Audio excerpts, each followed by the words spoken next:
Hey guys, welcome back to the challenge. So guys, आज की video में हम बात करेंगे कि कितने तरीके का टेक्निक्स होते हैं और उनको आप किस तरीके से यूज कर सकते हैं अपनी स्केचिंग में, और कौन कौन सी यूज करना चाहिए आपको एज अ बिगनर। तो लेट्स सी। सो गाइस, सबसे पहले स्टार्ट करते हैं सबसे बेसिक से, जो कि है टोनल।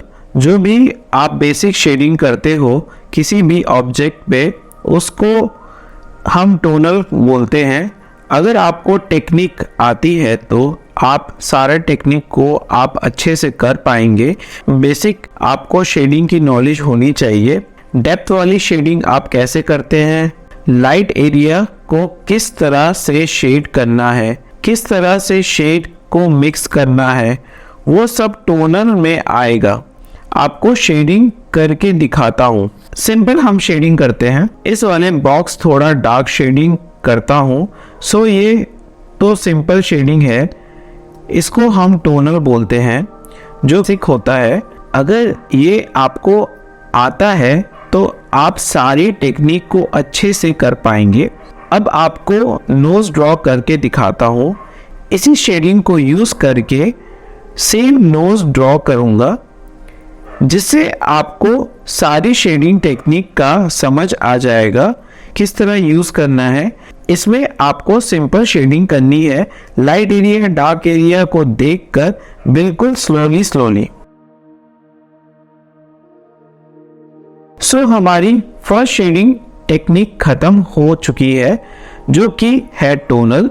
जो इस तरह से सिंपल शेडिंग है। तो नेक्स्ट टेक्निक है स्मज, जिसको हम ब्लेंडिंग भी बोलते हैं, जो कि स्मूथ टेक्सचर लाने के लिए हम यूज़ करते हैं। उसके लिए हमें शेडिंग अच्छे से आना चाहिए, जो कि पहले मैंने आपको दिखाया था उसी तरह से आपको पहले शेडिंग करना है और उसके ऊपर आपको कोई भी ब्लेंडिंग टूल का यूज़ करके स्मजिंग कर देना है।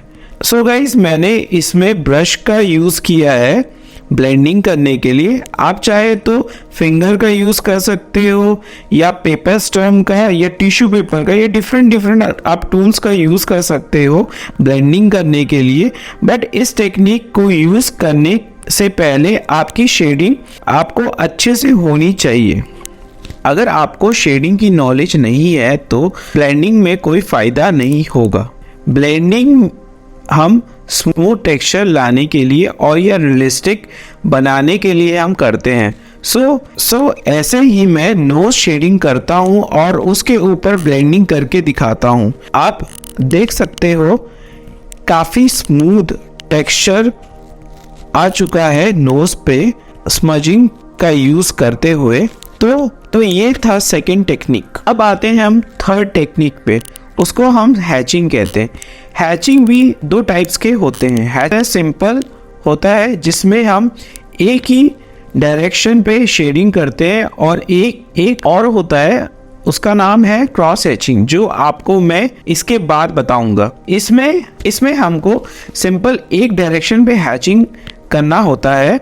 इस तरह से एक डायरेक्शन पे हैचिंग करते हुए कंप्लीट हम ड्राइंग को ड्रॉ कर सकते हैं। का यूज़ हम ग्रेफाइट, चारकोल या कलर पेंसिल या पेन में हम यूज़ कर सकते हैं। इसमें सेम वैसे ही शेडिंग करनी होती है, जो भी डार्क एरिया पे डार्क हैचिंग, लाइट एरिया पे लाइट हैचिंग कर सकते हैं। बस एक ही डायरेक्शन पे हमें करना होता है। मैं आपको सेम नोज ड्रॉ करके दिखाता हूँ।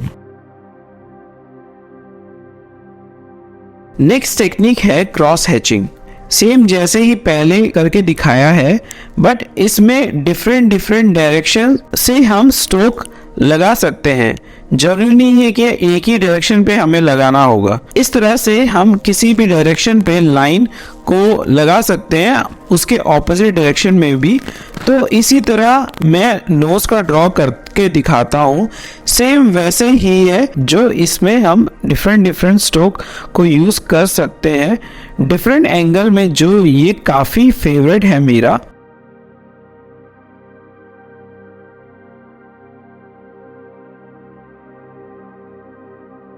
नेक्स्ट टेक्निक का नाम है स्क्रबल। इस टेक्निक में ओवल शेप में हम अपने पेंसिल को मूव करेंगे। बेसिकली इस टेक्निक का यूज हम पेड़ पौधे बनाने के लिए करते हैं या पेड़ पौधे के पत्ते को बनाने के लिए वगैरह के हम बनाने के लिए यूज करते हैं। बस आपको प्रेशर को कंट्रोल करना पड़ेगा है, वहां पर आपको डार्क प्रेशर यूज करना है, जहां पर लाइट है वहां लाइट प्रेशर। इस टेक्निक से मैं आपको नोज बना के दिखाता हूं। लास्ट टेक्निक है स्क्रिबल, जिसमें हम डॉट डॉट से ड्राइंग बनाते हैं। बेसिकली आजकल ज़्यादा ही ये पॉपुलर हो रहा है, जो कि हम पेन का यूज़ करके ड्रॉ करते हैं। इसमें सिंपली डॉट हमें लगाना होता है, जैसे लाइट एरिया पे लाइट डॉट, जैसे डार्क एरिया पे डार्क डॉट। उसमें हम पेन का भी यूज़ कर सकते हैं, यहाँ पर फिर हम डार्क पेन का भी यूज़ कर सकते हैं। डॉट का यूज़ करके हमें ड्राइंग को कंप्लीट करना पड़ता है। सो गाइस ये थे कुछ शेडिंग टेक्निक्स जिनका आप यूज करके अपने ड्राइंग को अच्छा बना सकते हो। और इसमें मैंने अपने जो बेसिक बताया है, जो कि है टोनल, जो आप बेसिक शेडिंग जो आप अपने वीडियो में मैं हर बार दिखाता हूँ। अगर आपको रियलिस्टिक बनाते हैं तो उसका यूज करना आपको पड़ेगा, और साथ साथ ब्लेंडिंग भी आपको करनी पड़ेगी। अगर आप बिगिनर हो तो उसका आपको प्रैक्टिस करना सबसे जरूरी है। अगर आप प्रैक्टिस नहीं करते हो तो उस लेवल का आपका शेडिंग नहीं हो पाएगा। आपको हर टाइम शेडिंग का प्रैक्टिस करना चाहिए। जितना भी मैंने आपको दिखाया है इस वीडियो में, बस आपको उस मेथड को पता होना चाहिए कि हर शेडिंग में आप कर सको, कहाँ पर आपको डार्क एरिया यूज़ करना है, कहाँ पर आपको लाइट एरिया यूज़ करना है शेडिंग में।